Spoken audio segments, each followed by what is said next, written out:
दोस्तों आज की इस वीडियो में हम बात करने वाले हैं पृथ्वी और पृथ्वी के बाहर की कुछ इनक्रेडिबल डिस्कवरीज के बारे में, जो इंसान के पृथ्वी पर जन्म की कहानी से लेकर डायनासोर्स के पृथ्वी से खत्म होने की कहानी में भी थोड़ा बहुत बदलाव ला सकती है। तो चलिए बिना किसी देरी के शुरू करते हैं इस मजेदार वीडियो को। Underground city in the desert. दोस्तों ये बात साल 1931 की है, जब डॉक्टर एफ ब्रूस रसल ने एक कॉम्प्लेक्स टनल्स को डेथ वैली के गर्म रेगिस्तान के नीचे खोजा था। यह डिस्कवरी मिस्टर रसल के द्वारा किसी खास मकसद से नहीं की गई थी, पर जब मिस्टर रसल उस डेथ वैली के डेजर्ट में माइनिंग अपॉर्चुनिटीज को खोज रहे थे, तब उसी दौरान एक गड्ढे में वो गिर गए थे, जहां से उन्होंने पूरी एक टनल कॉम्प्लेक्स सिटी खोज निकाली थी। दरअसल जब शुरुआत में रसल और उनके कॉलेज फ्रेंड्स उस गड्ढे के अंदर गए थे, तब किसी को भी इस बात का अंदाजा नहीं था कि यह पूरी एक सिटी है। लेकिन उन्होंने वहां से जब एक टनल से एक ममीफाइड जायंट को खोजा, तब उन्हें पता लगा कि ये एक एंशिएंट सिटी है जहां जायंट्स रहा करते थे। आप जानकर चौंक जाएंगे कि जिस जायंट ममी को उन्होंने खोजा था, उसकी हाइट 9 फीट थी। साथ ही उसका पहनावा भी काफी अलग था, जैसे वो एंशिएंट इजिप्ट से बिलोंग करता हो। Too many asteroids. हाल ही में साइंटिस्ट ने एक नई रिसर्च की है, जिससे ये बात सामने निकलकर आई है कि आज से 66 मिलियन साल पहले डायनासोर्स का अंत किसी एक एस्टेरॉइड के टकराने से नहीं हुआ था, बल्कि उस समय कई छोटे बड़े एस्टेरॉइड पृथ्वी से टकराए थे। आई नो आपको ये बात सच नहीं लग रही होगी, लेकिन साइंटिस्ट पुरानी थ्योरी की जगह इस नई थ्योरी को लाने की कोशिश कर रहे हैं। दरअसल बात कुछ ऐसी है कि साइंटिस्ट ने वेस्ट अफ्रीका के कोस्ट पर एक और गड्ढा खोजा है, जो एस्टेरॉइड के टकराने के कारण बना था। हालांकि ये उस गल्फ ऑफ मेक्सिको में गिरे एस्टेरॉइड के जितना बड़ा था, जिसने 110 मील चौड़े चिक्सक्लॉप क्रिएटर को बनाया था। लेकिन ये अफ्रीका के कोस्ट पर मिला एस्टेरॉइड के कारण बना गड्ढा भी करीब 5 मील तक चौड़ा है, जिसे साइंटिस्ट ने नादिर नाम दिया है, जो पानी के अंदर 1300 फीट की गहराई में है। इसके बारे में यूनिवर्सिटी ऑफ एरिजोना के महान साइंटिस्ट वेरोनिका ब्रे का मानना है कि इसके पानी में गिरने से करीब 3000 फीट की बाढ़ आई होगी, जो वाकई में इसे एक बड़ी खोज बनाता है। Fishing for fossils. ये चौंका देने वाली डिस्कवरी नेब्रास्का में एक फिशिंग टूर्नामेंट के दौरान की गई थी। दरअसल जब एंडी मोर नाम का आदमी साउथ डकोटा में हो रहे एक फिशिंग कंपटीशन के दौरान मछलियां पकड़ रहा था, तब उसका हुक पानी के अंदर मौजूद किसी चीज में जाकर फंस गया था। दोस्तों जब उसने अंदर जाकर देखा तो पाया कि उसका हुक एक स्केलेटन में फंसा हुआ था, और जब उसने उस स्केलेटन को बाहर निकाला तो उन्होंने बताया कि ये या तो किसी हिरण का स्केलेटन है या किसी कैटफिश का, और उन्होंने इसकी फोटो खींचकर सोशल मीडिया पर पोस्ट कर दी। मगर जब एक्सपर्ट्स की नजर उस पर पड़ी और उन्होंने उसके ऊपर रिसर्च की, तो उन्हें पता लगा कि यह स्केलेटन किसी हिरन या कैटफिश का नहीं है, बल्कि ये 90 मिलियन साल पुराना फॉसिल है, जो कि एक 20 फीट बड़े बुलडॉग फिश का था, और ये फिश क्रिटेशियस पीरियड के दौरान इस पृथ्वी पर रहा करती थी। अब तो आप स्वयं ही अंदाजा लगा सकते हैं कि यह कितनी बड़ी खोज है। Rare purple pearl. इस रेयर पर्पल पर्ल की खोज पेनिसिल्वेनिया के स्कॉट ओवरलैंड में अगस्त 2022 में ही की गई है। असल में बात कुछ ऐसी है कि जब एक कपल अपने 2 बच्चों के साथ वेकेशन मनाने डेलावेयर में जाते हैं, तो वहीं एक होटल में डिनर करने का फैसला लेते हैं। पर जब वो क्लैम को खा रहे होते हैं, तो स्कॉट नाम के आदमी के दांतों में कुछ अजीब क्रंची सा अटक जाता है, और उसे लगता है कि ये एक शेल का टुकड़ा या कोई हार्ड कैंडी होगी। हालांकि जब वो उसे मुंह से बाहर निकाल कर देखता है, तो वो एक extraordinary rare purple pearl होता है, और जिस क्लैम को वो खा रहा था, उसने उसे केवल $14 में ही खरीदा था। लेकिन जब वो उस पर्पल पर्ल को बेचने के लिए निकला, तो उसने पाया कि ये पर्पल पर्ल करीब $1500 के आसपास का है। एस्टेरॉइड रियोगु।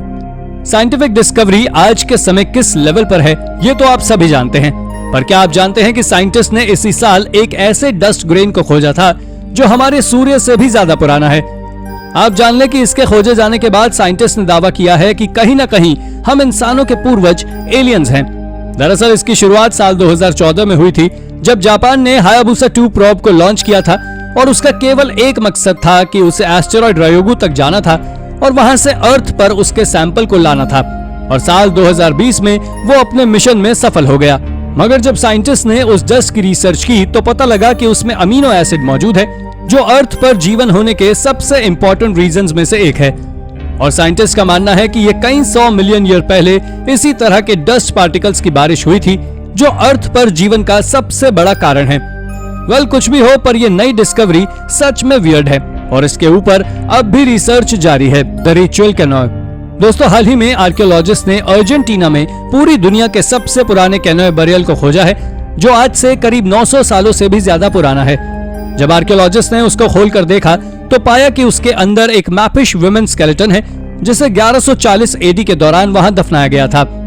आपको बता दें कि मैपुश कल्चर के लोग वहां 600 बीसी से इस तरह के रिचुअल को फॉलो करते आ रहे थे और इसे वैम्पो नाम से जाना जाता था। दोस्तों, इस रिचुअल के तहत वो किसी भी एक पेड़ की बड़ी ब्रांच को लेकर उसे पूरा खोखला कर उसके अंदर इंसान को रखकर उसे बंद कर देते थे और उसके बाद उस कैनो को लंबा सफर तय कर समुद्र में छोड़ आते थे। उनका ऐसा मानना था कि समुद्र के दूसरी ओर लैंड ऑफ डेथ है जहां केवल इसी तरह से पहुंचा जा सकता है। Egyptian tomb. इजिप्ट आर्कियोलॉजिस्ट के लिए कितनी ज्यादा महत्वपूर्ण जगह है ये तो आप सभी जानते हैं, पर हाल ही में आर्कियोलॉजिस्ट ने इजिप्ट के मिडिल किंगडम से इजिप्ट में खोजे गए अब तक के सबसे बड़े तादाद में दफन कब्रों को खोजा है, जिसे उन्होंने रैबिट्स वॉरन नाम दिया है। इसके साथ ही आप जानकर चौंक जाने वाले हैं कि इन सभी बरियल चेम्बर्स की जब कार्बन डेटिंग की गई तो पता लगा कि ये टूम्स आज से 4000 साल पुरानी हैं। अब अगर आप सोच रहे हैं कि इसे इतने सालों तक ये ग्रेवयार्ड आर्कियोलॉजिस्ट की नजर से कैसे बचा हुआ था, तो आपको बता दें कि इस ग्रेवयार्ड के ऊपर एक और ग्रेवयार्ड बन गया था और जब आर्कियोलॉजिस्ट उस बने ग्रेवयार्ड के टूम्स का एक्सकेवेशन कर रहे थे तब उन्होंने नीचे दबी हुई इस ग्रेवयार्ड को खोजा था। इस एक्सकेवेशन को यूनिवर्सिटी ऑफ अलाबामा और इजिप्शियन मिनिस्ट्री ऑफ एंटिक्विटीज के द्वारा अंजाम दिया गया था, जहां से उन्होंने कुल 802 कब्रों को खोजा था। Discovery on Mars. ये खोज भी साल 2022 की ही है, जब नासा के प्रिजर्वेंस रोवर ने मार्स के सरफेस पर एक चौंका देने वाली खोज की थी। दरअसल जब इस रोवर ने नासा के सरफेस पर पहुंचकर अपने ड्रिलिंग इक्विपमेंट का यूज कर मार्स के कोर से कुछ सैंपल जोड़े, तब तक तो सब ठीक था। हालांकि जब उन सैंपल्स की जांच की गई तो पता लगा कि मार्स पर एक समय जीवन था, क्योंकि उस सैंपल की जांच करने पर यह बात सामने निकल कर आई कि ये सैंपल आज से कई 100 मिलियन साल पहले लावा के ठंडे होने के बाद बना हुआ मटेरियल है। इसके साथ ही उस रोवर ने वहां से कुछ इमेजेस को भी कैप्चर किया था, जिसमें आप साफ तौर पर देख सकते हैं कि पत्थर किस तरह पानी के बहाव के कारण कट चुके थे। यानी एक बात तो साफ है कि मार्स पर भी एक समय पानी भी हुआ करता था और आज भी इस बारे में साइंटिस्ट रिसर्च करने में लगे हुए हैं। Our first step. दोस्तों, पिछले 200 सालों में आर्कियोलॉजिस्ट ने कई सारे एक्सपेरिमेंट्स को कर सावाना हाइपोथेसिस को सामान्य तौर पर एक्सेप्ट कर लिया है। इस हाइपोथेसिस के अनुसार ह्यूमन एवोल्यूशन अफ्रीका के खुले ग्रासलैंड से हुआ था और आपको बता दें कि इस थ्योरी में ऐसा भी बताया गया है कि आज से 8 मिलियन साल पहले के इंसान घने जंगलों में रहते थे, लेकिन 8 मिलियन साल पहले घने जंगल 2 हिस्सों में टूट गए और हमारे पहले पूर्वज पहली बार 2 पैरों पर चलना सीखे थे। दरअसल वो सवाना को छोड़कर जब खुले एरिया में निकले तो वहाँ बहुत कम मात्रा में पेड़ होते थे, जिसके चलते हमारे पूर्वजों ने हाथों की जगह पैरों से चलना सीखा था। इसके बारे में जियोलॉजिकल मॉडर्न रिसर्च कहती है कि घने जंगलों का हिस्सों में टूटना या ऐसा कुछ किसी भी होमिनिड्स को 2 पैर पर चलने के 3 मिलियन साल पहले हुआ था, जो सच में एक रहस्यमय थ्योरी है जिसके बारे में अब तक कोई भी श्योर नहीं है, पर इसे हाल ही में साइंटिस्ट ने सामान्य रूप से एक्सेप्ट कर लिया है। Medieval kitchen. इस मिडिएवल किचन की डिस्कवरी चेक रिपब्लिक में आर्कियोलॉजिस्ट ने एक मिडिएवल हाउस के एक्सकेवेशन के दौरान की थी। यह किचन उस मिडिएवल हाउस के लोअर सेक्शन में अच्छी हालत में खोजा गया था, जो लगभग 15 सेंचुरी के आसपास बनकर तैयार हुई थी। इसके साथ ही वो घर पिछले 600 सालों से पूरी तरह अनटच्ड था और उस किचन में कई जरूरी चीजें थी, जैसे कि ब्रिक ओवन, ह्यूज अर्थ, सिरेमिक वेसल्स और लगभग सभी छोटी मोटी चीजें मौजूद थी जिसे कुकिंग के लिए उस समय यूज किया जाता था, जिससे आर्कियोलॉजिस्ट ने यह अंदाजा लगाया था कि यहाँ एक लोकल एलीट रूलर रहा करता था। Ancient Alabama. दोस्तों, ये खोज पूरी नॉर्थ अमेरिका की सबसे बड़ी, सबसे लंबी और सबसे अंधेरी गुफा की है, जो अलाबामा में मौजूद है।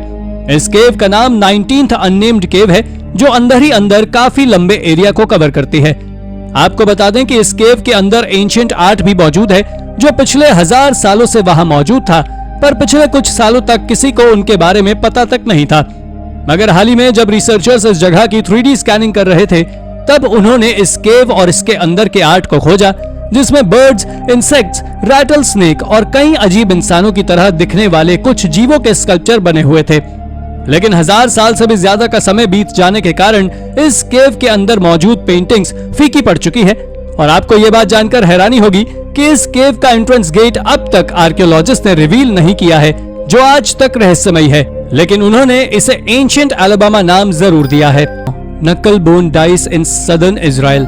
दोस्तों, नकल बोन डाइस की खोज हाल ही में सदर्न इजराइल में की गई है और जब आर्कियोलॉजिस्ट ने इन नकल बोन्स को खोजा था तो शुरुआत में इसे साधारण सी खोज समझा गया था, लेकिन बाद में जब रिसर्चर्स ने इसकी लैब में जांच की तो पता लगा कि इन नकल बोन्स पर ग्रीक गॉड्स के नाम कार्व्ड हैं, जिनमें से कुछ नाम तो बहुत ज्यादा पॉपुलर भी थे, जैसे कि एफ्रोडाइट जिन्हें गॉडेस ऑफ लव कहा जाता था, हेरा यानी कि ज़्यूस की पत्नी, और हर्मीज जिन्हें भगवान का मैसेंजर कहा जाता था।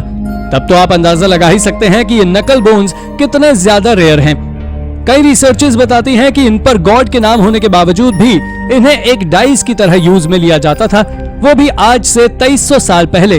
और हाँ, इन्हें कई तरह के रिचुअल्स के लिए भी उपयोग किया जाता था। वैसे इसके बारे में इजराइल एंटिक्विटीज अथॉरिटी का कहना है कि ये नकल बोन्स किसी इंसान के शरीर की नहीं है, बल्कि ये बकरी की तरह दिखने वाले किसी जीव की है। Roman size engines. इसके बाद अब हम बात करने वाले हैं इजराइल में खोजे गए एक रोमन एम्पायर के समय के सेज इंजन के बारे में, जिसे आज से 2000 साल पहले यरूशलेम को मिटाने के लिए रोमन के द्वारा यूज किया गया था। दरअसल ये युद्ध ज्यूइश और जूडिया के लोगों के बीच हुई एक बहस का हिस्सा था, जिस कारण से रोमन्स ने ज्यूइश पीपल के ऊपर टैक्स बढ़ा दिए थे और उसका रिजल्ट ये हुआ कि ज्यूइश ने प्रोटेस्ट करना शुरू कर दिया। पर रोमन्स ने धीरे धीरे ज्यूइश के सारे बड़े बड़े पॉलिटिकल लीडर्स को बंदी बना लिया, लेकिन किंग नेरो को यह बात अच्छी ना लगी, जिस कारण से उन्होंने रोमन पर हमला कर यरूशलेम को कब्जे से छुड़ा लिया। लेकिन उसके बाद रोमन ने पूरे एरिया को सीज कर दिया और यरूशलेम के सेकंड टेंपल को तबाह कर और यरूशलेम को वापस अपने कब्जे में ले लिया। हालांकि हाल ही में आर्कियोलॉजिस्ट ने उस सीज इंजन को खोज निकाला है जिसे उस समय उपयोग में लिया गया था, जो वाकई एक बहुत बड़ी खोज है। चाइना's फेरी वर्ल्ड। चाइना के बारे में तो आप सभी जानते हैं कि चाइना कितना बड़ा है और वहां से हर रोज किसी ना किसी अजीब चीज की खोज होती रहती है। लेकिन हाल ही में आर्कियोलॉजिस्ट ने चाइना की सैंगजिंग सिटी से एक अजीब आर्टिफैक्ट के कलेक्शन को खोजा है, जिसमें सर्पेंट्स के ब्रॉन्ज स्कल्पचर्स, ह्यूमन हेड, सोने से बने मास्क और तो और कुछ ब्रॉन्ज बॉक्सेस भी शामिल हैं और उन बॉक्सेस में भारी मात्रा में जेड बरामद किया गया है। इसके बारे में चाइना की कुछ बड़ी यूनिवर्सिटीज का मानना है कि ये चीजें या कहें कि ये आर्टिफैक्ट्स आज से 4000 साल पुराने फेरी चाइना को दर्शाते हैं। दोस्तों, इसके बारे में ज़हाओ हाल नाम की यूनिवर्सिटी ने तो ये तक दावा किया है कि ये आर्टिफैक्ट्स किसी अमीर सिविलाइजेशन से बिलोंग करते हैं जो आज से कई हजार साल पहले ही विलुप्त हो चुका है। यह जगह कितनी ज्यादा रहस्यमयी है इसका अंदाजा आप इस बात से ही लगा सकते हैं कि जब 1980s में इस जगह का एक्सकेवेशन किया गया तभी यहाँ से करीब 13,000 से ज्यादा एंशिएंट आर्टिफैक्ट्स को खोज लिया गया था। ये आर्टिफैक्ट्स इसलिए भी कुछ ज्यादा अजीब हैं क्योंकि यहाँ से मिले आर्टिफैक्ट्स में ज्यादातर 4000 साल पुराने ब्रॉन्ज आर्टिफैक्ट्स शामिल हैं और उस समय ब्रॉन्ज काफी ज्यादा कीमती मेटल हुआ करता था। एंशिएंट चॉम्पर। दोस्तों, क्या कभी आपने सोचा है कि जब प्री हिस्टोरिक टाइम्स में किसी भी तरह का दांत साफ करने के लिए कोई तरीका या कहीं गैजेट नहीं होता था तो उसके बावजूद भी प्री हिस्टोरिक लोगों के दांत आज के इंसानों की तुलना में ज्यादा मजबूत कैसे होते थे? अगर हाँ, तो आपको बता दें कि इसके बारे में Australian centre for ancient DNA के डायरेक्टर एलन कूपर का कहना है कि प्री हिस्टोरिक ह्यूमंस का मुंह हमारे मुकाबले कई गुना ज्यादा हेल्दी होता था। पर आप जानकर चौंक जाने वाले हैं कि जब तक एंशिएंट ह्यूमन नोमैडिक पीपल की तरह रहते थे तब तक उनके दांत हेल्दी थे, लेकिन जैसे ही वो सेटल हुए और उन्होंने खेती करना शुरू की उसके बाद से ही लोग ओरल डिजीज का शिकार बनना शुरू हुए। दरअसल इसके पीछे का कारण कुछ और नहीं बल्कि हमारा आज का खान पान है, क्योंकि आज के समय खाने में कार्बोहाइड्रेट्स और शुगर काफी ज्यादा मात्रा में होती है, जबकि पुराने समय में लोग केवल मीट और रॉ फूड ही खाते थे। आई नो कि ये थ्योरी थोड़ी अजीब है पर यह पूरी तरह सच है। The divine Olmec rulers. इस रिमार्केबल खोज को मेक्सिको के टेनोसिकी में अगस्त 2022 में ही अंजाम दिया गया है। दोस्तों, ये खोज रिमार्केबल इसलिए भी है कि वहां से आर्कियोलॉजिस्ट को ओल्मेक मॉन्यूमेंट्स का एक बहुत विशाल सेट मिला है जिसमें कई कार्व्ड लाइमस्टोन रिलीफ्स भी शामिल हैं। ये सभी रिलीफ्स 5 फीट के डायमीटर के हैं जिनके बीच में ओल्मेक कल्चर के लोगों ने हजारों सालों पहले फेसेस को कार्व किया था। वैसे इन रिलीफ्स की एज अब तक किसी को पता नहीं है, पर इन्हें उसामा सिंटा रिवर के किनारे से खोजा गया था जहां 2900 साल पहले ओल्मेक कल्चर के लोग रहते थे। असल में ये रिलीफ्स प्राचीन ओल्मेक के रूलर्स को डेडिकेटेड है, जिसमें वो रूलर्स एक रिचुअल के तहत कॉन्टोर्शनस पोज में खड़े नजर आ रहे हैं। दरअसल ये एक एंशिएंट रिचुअल होता था जिसके कारण ब्रेन में ऑक्सीजन लेवल कम हो जाता था। ये रिचुअल एंशिएंट हिस्ट्री के सबसे वियर्डेस्ट रिचुअल्स में से एक था, लेकिन ओल्मेक कल्चर के लोगों के लिए ये बिल्कुल भी वियर्ड नहीं था बल्कि वो इसे एक डिवाइन प्रोसेस मानते थे। प्री हिस्टोरिक केव स्ट्रक्चर्स। दोस्तों, आर्कियोलॉजिस्ट ने फ्रेंच की सबसे पॉपुलर केव में कई सारे मिस्टीरियस स्ट्रक्चर्स की खोज की है, जिसके बारे में आर्कियोलॉजिस्ट का मानना है कि ये इंसानों के द्वारा बनाए गए सबसे पुराने बिल्डिंग प्रोजेक्ट्स में से एक हैं।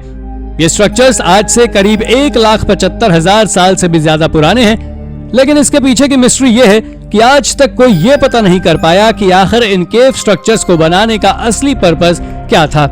ऐसा नहीं कि इन केव्स में कोई रहता नहीं था, बल्कि इन केव्स में आज से 1 लाख साल पहले निएंडरथल्स रहा करते थे।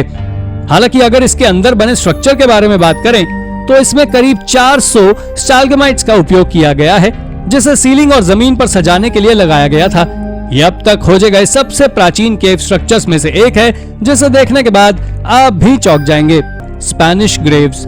चलिए तो अब बात करते हैं पूरी दुनिया की सबसे पुरानी मुस्लिम सिमेट्रीज के बारे में, जिसे हाल ही में स्पेन के आइबेरियन पेनिनसुला में मौजूद सबसे पुरानी आर्कियोलॉजिकल साइट से खोजा गया है।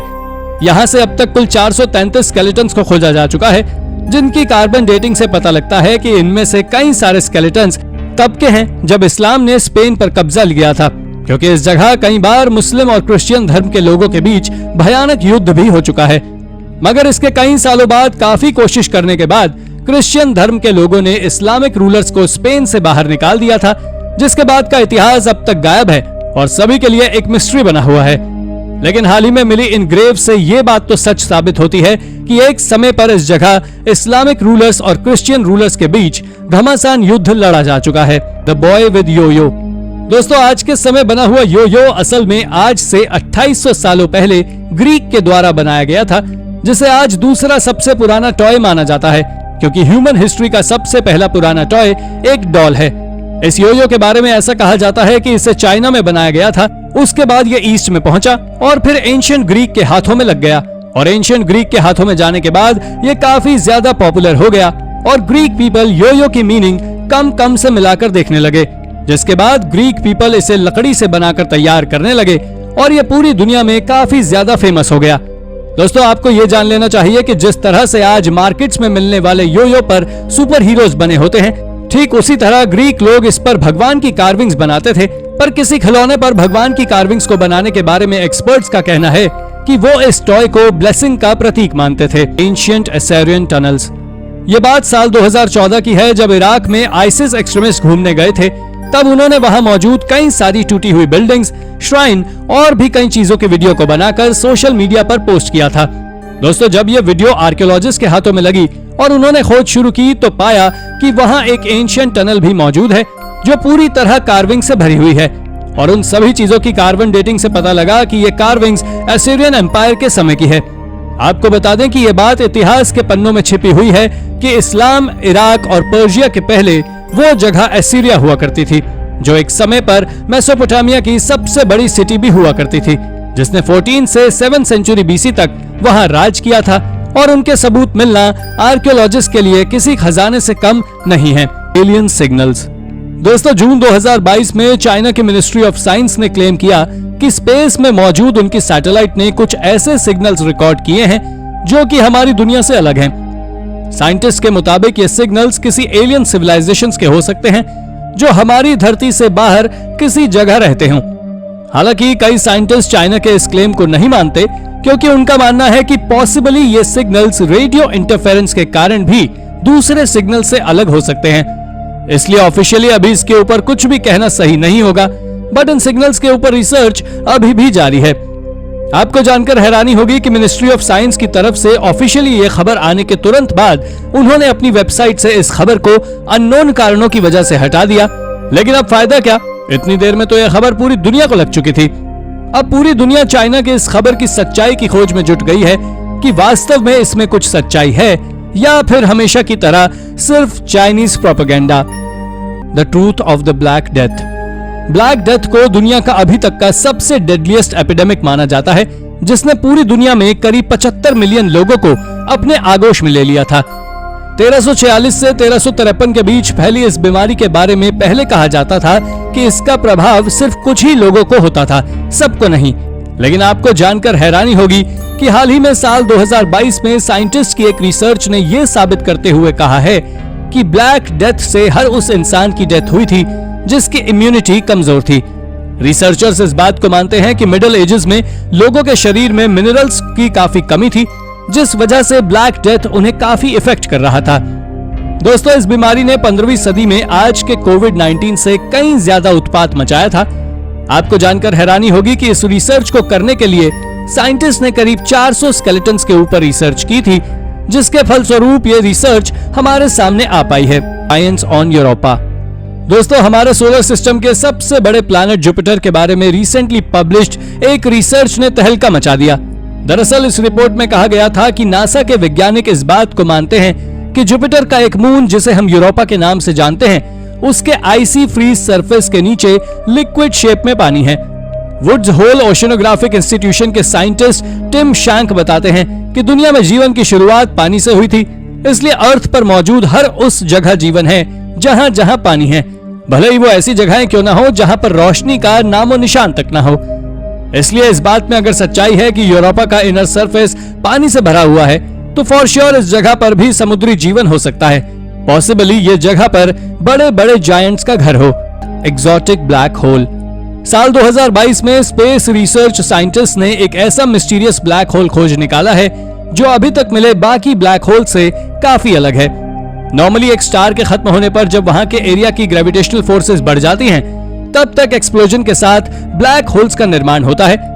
लेकिन अर्थ से करीब 1,60,000 लाइट ईयर दूर स्थित टारंटुला नेबुला रीजन में मिला ये ब्लैक होल बिना किसी एक्सप्लोजन के ही एग्जिस्टेंस में आ गया। साइंटिस्ट बताते हैं कि इस ब्लैक होल का मास हमारे स्टार सन से करीब 9 टाइम्स है। वहीं जिस स्टार की ये परिक्रमा लगा रहा है, उसका मास हमारे सन से करीब 25 टाइम्स है, जो कि एक काफी बड़ी बात है। ये ब्लैक होल इतना ज्यादा मिस्टीरियस इसलिए है क्योंकि ये बाकी ब्लैक होल से काफी अलग है। हालांकि इसकी पूरी प्रॉपर्टी समझने के लिए साइंटिस्ट के लिए अभी भी बहुत मेहनत करना बाकी है। Artificial star. दोस्तों, रिसर्च के क्षेत्र में साइंस ने इतनी तरक्की कर ली है कि क्या ही बोले। अब हाल ही में दुनिया भर की न्यूज में छाए रहने वाले चाइना द्वारा बनाए गए आर्टिफिशियल सन को ही देख लीजिए। आपको जानकर हैरानी होगी कि न्यूक्लियर फ्यूजन टेक्नोलॉजी पर वर्क करने वाले इस आर्टिफिशियल सन ने नेचुरल सन से करीब 5 गुना ज्यादा हीट जनरेट की, जिसे वो करीब 17 मिनट तक होल्ड करके रख पाया। Record breaking 158 million degree Fahrenheit temperature reading दर्ज करने वाले इस आर्टिफिशियल सन ने इन्वेंशन की दुनिया में तहलका मचा दिया है।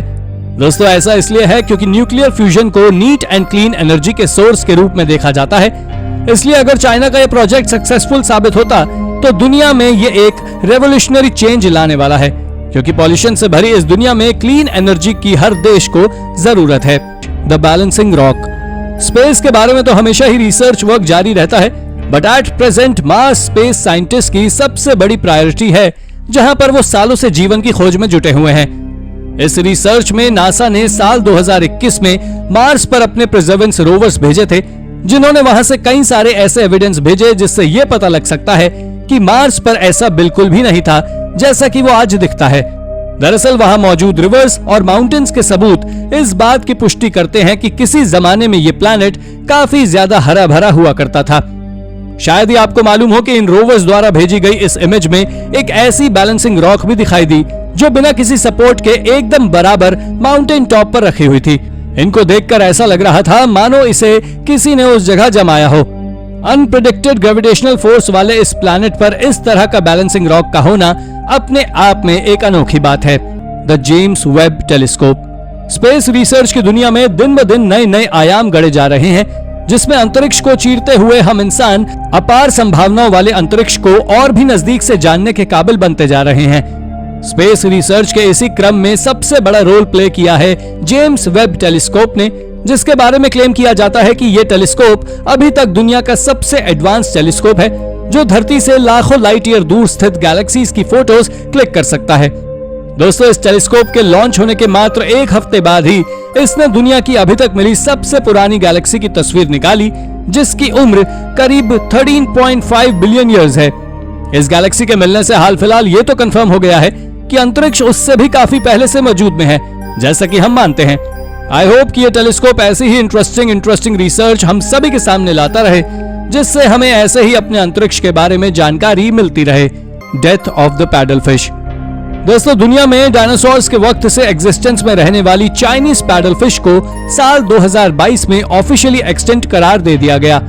International union for conservation of nature के मुताबिक इस पैडल फिश को आखिरी बार साल 2003 में देखा गया था। उसके बाद से इसका कोई नामो निशान नहीं मिला। आपको जानकर हैरानी होगी कि करीब 23 फीट लंबी ये फिश दुनिया की सबसे रेयर स्पीशीज में से एक थी जो अब दुनिया से जा चुकी है। दोस्तों, इस फिश एक्सटिंक्ट होने के साथ साथ IUCN ने स्टर्जन और पैडल फिश की दूसरी 26 रेयर स्पीशीज के ऊपर रिसर्च की, जिसमें मालूम चला कि यह भी दुनिया से एक्सटिंक्ट होने की कगार पर है। बहरहाल, चाइनीज पैडल फिश के एक्सटिंक्ट होने की वजह से हर एनवायरमेंटल लवर सदमे में है, क्योंकि जो फिश उन एस्टेरॉइड्स के हमले से बची रही जिन्होंने इस धरती के सबसे बड़े जीव डायनासोर्स को मिटा दिया, वो आज हम ह्यूमंस के फैलाए प्रदूषण की वजह से दुनिया से खत्म हो चुकी है। Exposed glacier rocks.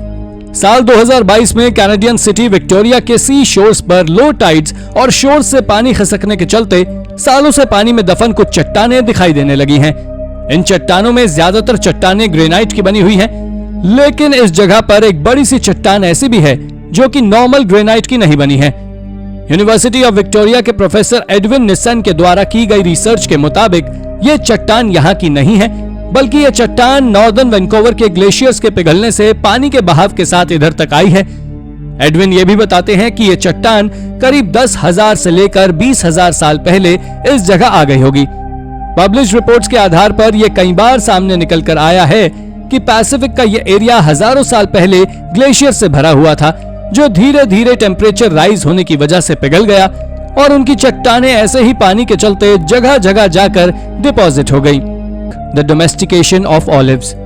इजराइल के यूनिवर्सिटी ऑफ टेल अविव और हेब्रू यूनिवर्सिटी के साइंटिस्ट ने हाल ही में अपनी एक स्टडी पब्लिश की है, जिसमें उन्होंने इस बात को बताया है कि इजराइल में प्रसिद्ध ऑलिव्स को यहाँ सबसे पहली बार करीब 7,000 साल पहले जॉर्डन वैली से लाया गया था। आपको जानकर हैरानी होगी कि जिस एरा में लोग सही से खाना और पहनना तक नहीं जानते थे, उस एरा में लोगों को प्लांट्स को डोमेस्टिकेशन के बारे में काफी अच्छे से पता था। एक आर्कियोलॉजिकल एक्सकेवेशन के दौरान मिले चारकोल्स को स्टडी कर साइंटिस्ट इस बात तक पहुंच पाए हैं कि इजराइल वास्तव में ऑलिव्स का नेचुरल होना नहीं है, बल्कि इन्हें इस जगह कहीं और से लेकर लाया गया था, जो कि एक सफल एक्सपेरिमेंट साबित हुआ। और इसलिए आज हम दुनिया भर में लोगों को इजराइल के ऑलिव्स की तारीफ करते हुए सुनते हैं। माया क्रिप्ट। जिस तरह आज दुनिया में फुटबॉल या क्रिकेट पसंद किया जाता है, उसी प्रकार लगभग 1650 बीसी में माया कल्चर के लोग एक बॉल गेम को पसंद करते थे, जिसे माया बॉल गेम के नाम से जाना जाता था। दोस्तों, इस खेल को लैटिन अमेरिका में काफी पसंद किया जाता था। एक्सपर्ट्स बताते हैं कि इस खेल में लोग रैकेट गेम की तरह एक दूसरे के ऑपोजिट खड़े होकर एक ह्यूमन शेप्ड बॉल को अपने हिप्स से एक दूसरे की तरफ मारते थे। वो ऐसा इसलिए करते हैं क्योंकि उन्हें माया कल्चर में इस तरह की कई कार्विंग्स मिली हैं जो ऐसा बताती हैं। लेकिन आपको इस खेल से जुड़ी एक बात जानकर हैरानी होगी कि साल 2020 में माया सिटी टोनिना में आर्कियोलॉजिस्ट ने एक ऐसा क्रिप्ट डिस्कवर किया है जहां पर उनका मानना है कि प्रोबेबली इस खेल में यूज होने वाली बॉल को बनाया जाता था। उन्हें इस जगह से ह्यूमन बोन्स की एशेस और दूसरे कई सारे एंशिएंट आइटम्स मिले, जिन्हें जलाकर रबड़ में मिक्स कर बॉल बनाने के लिए उपयोग में लाया जाता था। दोस्तों, ये डिस्कवरी काफी ज्यादा शॉकिंग थी, क्योंकि एक इंसान के मरने के बाद उसकी हड्डियों की राख को यूज कर बॉल बनाकर ये लोग गेम खेला करते थे। लेकिन ऐसा क्यों था, इसके पीछे का कारण बताने में अभी भी एक्सपर्ट्स कतराते हैं। The temple in the Alps. दुनिया के सबसे खूबसूरत देशों में से एक इटली में एक ऐसा अंडरग्राउंड टेम्पल मौजूद है जिसे 8th वंडर ऑफ वर्ल्ड कहा जाता है। ये टेम्पल यूरोप के सबसे बड़ी पर्वत श्रृंखला एल्प्स में स्थित है। आपको जानकर हैरानी होगी कि ये टेम्पल पहाड़ों की गोद में करीब 30 मीटर नीचे है, जिससे पहाड़ को काटकर ही बनाया गया है। इसलिए इस टेम्पल को लोकेट करना काफी मुश्किल है। देखने में निहायत खूबसूरत ये टेम्पल ऐसे लगता है मानो इसे किसी एंशिएंट रिलीजियस रोमन ग्रुप में हजारों सालों पहले बनाया है। लेकिन सच्चाई ये है कि इसके 1978 में ऑबर्टो एरोडी नाम के व्यक्ति ने अपने 150 अनस्किल्ड वर्कर्स के साथ मिलकर बनाना शुरू किया था। लोग बताते हैं कि ऑबर्टो को 4 साल की उम्र से ही इस टेम्पल के विजुअल्स आते थे, इसलिए उन्हें इसे बनाने की ओर ध्यान देना शुरू किया। दोस्तों, सालों तक पुलिस और प्रशासन से अपने इस टेम्पल को बचा कर रखने के बाद आखिरकार 1992 में पुलिस को इस कंस्ट्रक्शन की सूचना लग गई और वो वहां पर पहुंच गए। तब से लेकर ये टेम्पल आज तक दर्शकों के लिए एक कौतूहल का विषय बना हुआ है। The entrance to hell. Greek mythology में जहां माउंट ओलंपस को गॉड के प्लेस की तरह माना जाता है, तो वहीं हेड्स को गॉड ऑफ अंडरवर्ल्ड के रूप में देखा जाता है।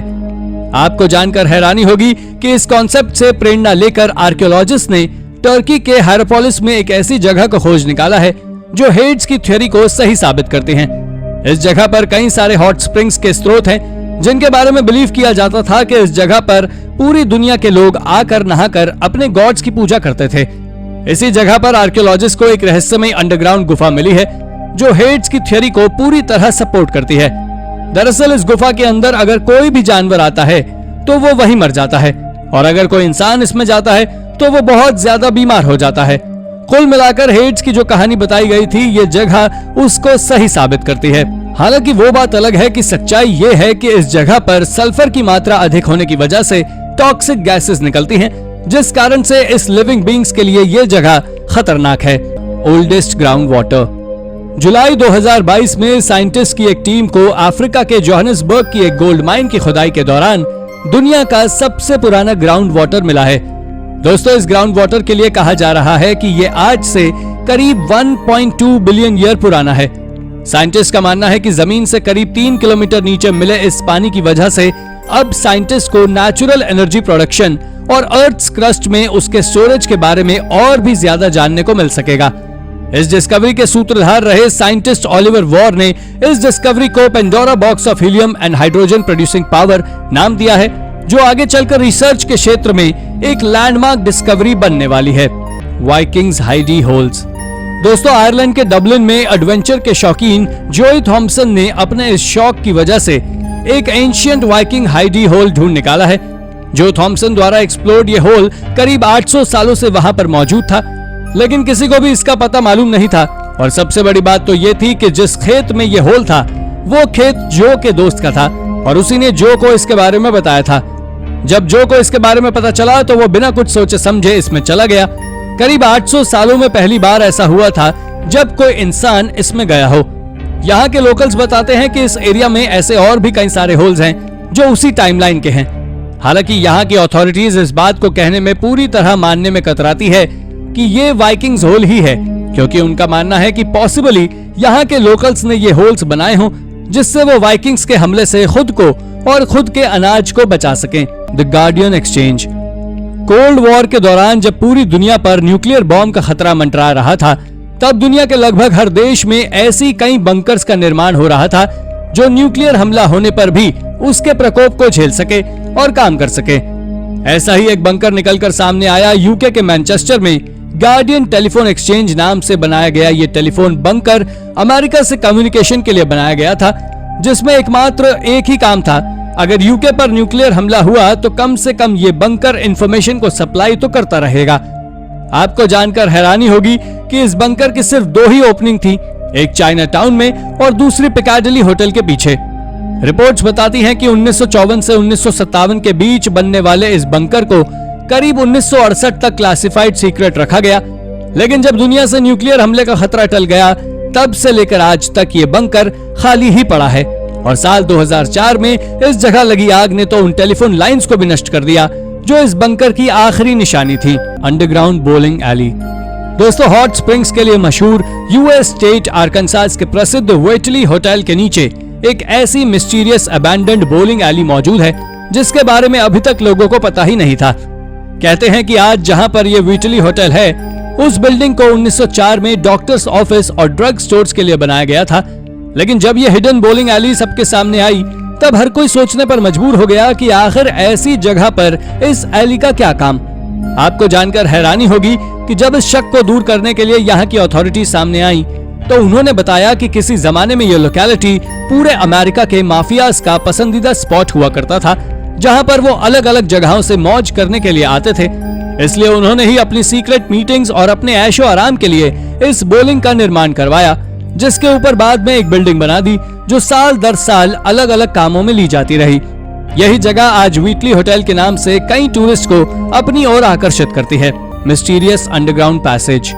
आयरलैंड में स्थित कॉर्क काउंटी के काहा माउंटेन रेंज में एक रोड प्रोजेक्ट के कंस्ट्रक्शन के दौरान प्रोजेक्ट में काम करने वाले मजदूरों को जमीन के अंदर एक एंट्रेंस नजर आया, जो पहली नजर में ऐसा लग रहा था जैसे कि यह किसी गुफा के एंट्रेंस हो। हालांकि जब इसके ऊपर रिसर्च की गई तो मालूम चला कि यह कोई नेचुरल एंट्रेंस नहीं बल्कि एक मैन मेड एंट्रेंस है जिसे करीब 1000 साल पहले लोगों ने बनाया था। आपको जानकर हैरानी होगी कि रिपोर्ट्स कहती हैं कि ये वो जगह है जहां पर नियोलिथिक एज में लोग रहा करते थे, ऐसी जगहों का उपयोग करते थे। इसलिए कुछ लोग इस बात में ये भी यकीन रखते हैं कि शायद ये पैसेज उन्हीं लोगों ने बनाया हो। बट इसे बनाया जिस किसी ने भी होगा, ये बात तो श्योर है कि या तो उन्होंने इसे अपने शेल्टर के लिए या फिर अनाज की सुरक्षित स्टोर करने के लिए बनाया होगा, क्योंकि जिस वक्त इसका निर्माण किया गया था उस वक्त इस पूरे रीजन में वाइकिंग्स जैसे कई और खतरनाक लोगों की टोलियां लूटने के लिए घूमती थी। Secret civil war bunker. दोस्तों, अपने गार्डन की साफ सफाई के दौरान आमतौर पर लोगों को कई ऐसी पुरानी चीजें मिलती हैं जो उन्हें बीते हुए वक्त की याद दिला देती हैं। लेकिन अमेरिकन स्टेट मिजोरी के एक परिवार को अपने गार्डन में गार्डनिंग करते वक्त कुछ ऐसा मिला जिसने उन्हें चौंका दिया। दरअसल उन्हें अपने गार्डन में 1860s की सिविल वॉर के दौरान बनाया गया एक बंकर दिखाई दिया जो कि काफी खराब हालत में था। दोस्तों, उन्होंने जैसे ही इस बंकर की सूचना अथॉरिटीज को दी, अथॉरिटीज ने तुरंत रिस्पांस देते हुए यहाँ पर आकर इंस्पेक्शन का काम शुरू कर दिया। इतना ही नहीं, उन्होंने मेटल डिटेक्टर्स का भी यूज कर यहाँ पर मौजूद चीजों को इंस्पेक्ट किया, लेकिन उन्हें इस जगह से कुछ खास नहीं मिल सका। इसलिए निराश होकर वो सिर्फ यहाँ से कुछ लकड़ियां ही ले जा पाए जिस पर वो आगे अपनी रिसर्च कर सके। हालांकि एक्सपर्ट्स तो इस बात से काफी निराश हुए, लेकिन वो फैमिली जरूर काफी एक्साइटेड थी क्योंकि उनके कोर्टयार्ड में एक बंकर जो मिला था। बहरहाल वो बात अलग है कि ये बंकर अब किसी काम का नहीं था। Cash from the great recession. साल 1929 में ग्रेट रिसेशन के वक्त जब यूएस इकोनॉमी कोलैप्स हुई थी, तब यूएस की कुछ रिपोर्ट्स बताती हैं कि उस वक्त लोगों का भरोसा बैंकिंग सिस्टम से उठ गया था और वो अपनी सेविंग्स को छोटे छोटे बंडल्स में बांधकर जमीन के अंदर दफन कर देते थे जिससे उनका मनी सेफ रहे। इस बात को सभी के सामने लाते हुए एक खबर निकलकर सामने आई जब न्यू जर्सी के वाइल्डवुड इलाके में रहने वाली गिल्सन फैमिली को अपने बैकयार्ड में खुदाई के दौरान साल 1934 के करीब $1000 मिले। ये डॉलर सिगार नुमा ब्राउन पैक करके जमीन में दफनाए गए थे। हालांकि ये किसके थे इसके बारे में तो नहीं पता, बट जिस किसी के भी ये डॉलर्स रहे होंगे, पॉसिबली ये उस बेचारे के जीवन भर की कमाई हो जो यहाँ ऐसे जमीन में दफन ही रह गई। बहरहाल आप सोच रहे होंगे कि $1000 कौन सी बड़ी बात है, लेकिन सोच कर देखिए 1934 में $1000 क्या मायने रखते थे। आज से तुलना की जाए तो करीब $22,000 के बराबर। अब $22,000 कोई छोटी मोटी रकम हो तो आप बता दें। तो दोस्तों, ये थी हमारी आज की एक और इंटरेस्टिंग वीडियो। अगर आपको ये वीडियो पसंद आई हो तो इसे लाइक करें और हाँ, जाते जाते चैनल को सब्सक्राइब जरूर कर दीजिएगा। धन्यवाद।